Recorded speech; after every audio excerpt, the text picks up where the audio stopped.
ছোট্ট একটি দোয়া 99টি রোগের মহা ঔষধ জানলে আপনি অবাক হয়ে যাবেন। হাদিস শরীফ তিরমিজি শরীফের মধ্যে এসেছে এই দোয়াটাকে জান্নাতের গুপ্তধন বলা হয়েছে, জান্নাতের ধনভাণ্ডার বলা হয়েছে।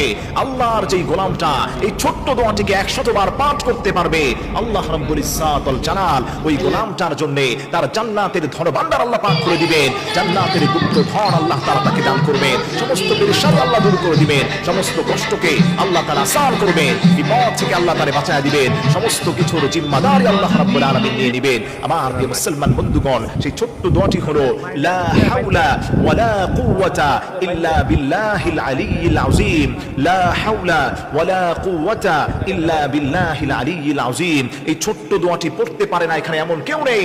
বেসিক এই ছোট্ট দোয়াটি আমরা সবাই পাঠ করতে পারি। দিনে একটা সময় 100 বার এই ছোট্ট দোয়াটি আপনি পাঠ করবেন, আল্লাহ রাব্বুল ইজ্জাত ওয়াল জালাল 99টি রোগ থেকে আল্লাহ